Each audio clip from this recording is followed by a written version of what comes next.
What happens when a high-profile guest completely loses control during a live television interview, forcing the host to make an unprecedented decision that shocks millions of viewers? You're about to witness one of the most jaw-dropping moments in morning television history. Make sure to subscribe and drop a comment below, because this story will leave you speechless. Michael Strahan had been hosting Good Morning America for years, and he thought he had seen it all. Difficult guests, awkward moments, technical difficulties, you name it. But nothing could have prepared him for what was about to unfold on this particular morning.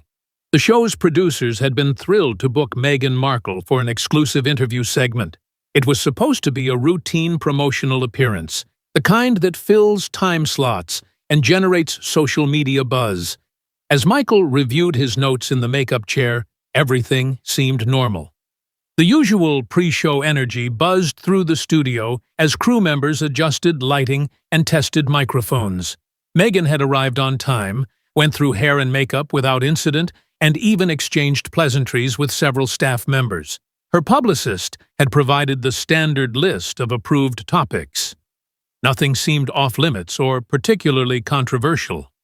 5 minutes to air, called out the floor director, and Michael made his way to the interview area. The set was arranged with 2 comfortable chairs, positioned at a slight angle, allowing for natural conversation while keeping both guests visible to the cameras. Fresh flowers adorned the small table between them, and the morning light streaming through the studio windows created the perfect ambiance for what should have been a pleasant interview. Meghan took her seat, adjusting her outfit and checking her appearance in the monitor. She smiled warmly at Michael as the sound technician clipped a microphone to her lapel. Everything appeared to be going according to plan. The countdown began, and Michael slipped into his professional mode, the same confident demeanor that had made him a beloved television personality. "Good morning, everyone. I'm Michael Strahan, and we're here with a very special guest today," he began, flashing his signature smile to the cameras. "Joining us now is Meghan Markle, and we're excited to talk with her about her latest projects and initiatives. Meghan, thank you so much for being here with us this morning." "Thank you for having me, Michael," Meghan responded, her voice carrying that familiar polished tone viewers had come to know. "I'm delighted to be here." The first few minutes proceeded exactly as planned. Michael asked about her recent charitable work, her upcoming projects, and her thoughts on various social issues. Meghan's responses were articulate and measured, hitting all the expected talking points. The interview was flowing smoothly, and everyone in the studio felt relaxed. The producers behind the cameras nodded approvingly, pleased that everything was going according to script. But then something shifted. Michael, following his prepared questions, asked what seemed like an innocuous follow-up about her experience working with different media outlets and how she approached various interviews differently. "Well, Michael," Meghan began, her tone suddenly taking on a sharper edge, "I think it's important to acknowledge that not all interviews are created equal. And frankly, not all interviewers are capable of handling certain conversations with the nuance they require." Michael's eyebrows raised slightly, but he maintained his professional composure. This wasn't entirely unexpected. Many guests made subtle critiques of media coverage during interviews. He decided to probe a bit further, thinking this might lead to an interesting discussion about media literacy. "That's an interesting perspective. Meghan, can you elaborate on what you mean by that? What makes for a more effective interview dynamic in your experience?" Instead of the thoughtful response Michael was expecting, Meghan's expression hardened noticeably. She leaned forward in her chair, her voice dropping to a more serious register that immediately changed the atmosphere in the studio. "What I mean, Michael, is that there are interviewers who understand complex issues, and then there are those who are better suited for, shall we say, less demanding content. Sports commentary, for instance, requires a very different skill set than discussing matters of real social importance. I've been nothing but respectful to you since you walked into this studio, and I extended an invitation for you to share your message with our viewers. What you're doing right now is not only unprofessional, but it's also disrespectful to everyone who works on this show and to the people watching at home." For a moment, it seemed like Michael's direct response might bring some sanity back to the conversation. But instead of recognizing that she had gone too far, Meghan appeared to become even more agitated by his pushback. She shifted in her chair, her body language becoming more confrontational. "Disrespectful," Meghan repeated, her voice rising slightly. "What's disrespectful is pretending that all opinions and all expertise are equally valuable.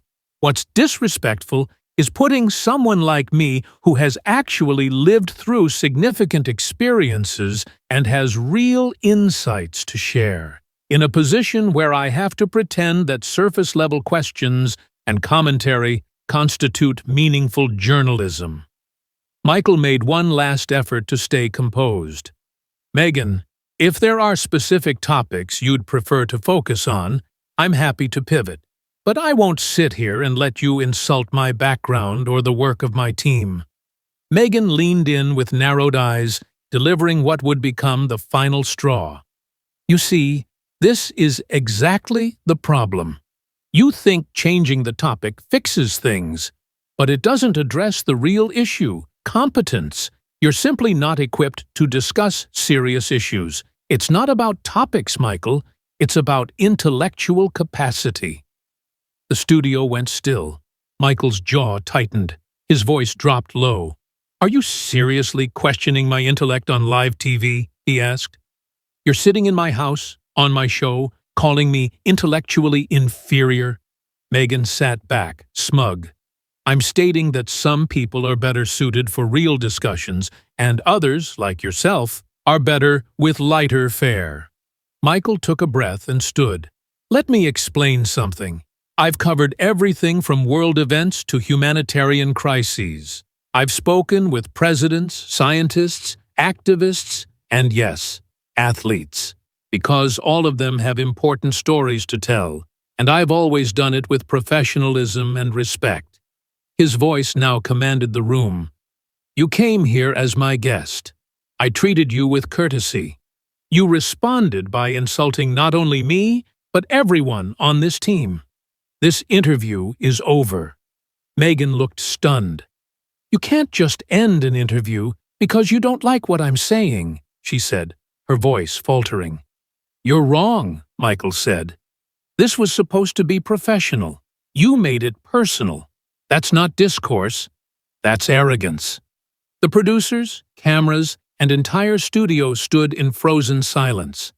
Meghan's confidence visibly broke. "Michael, maybe we're both just heated. Maybe we can find common ground. I didn't mean to offend you." Michael's tone didn't waver.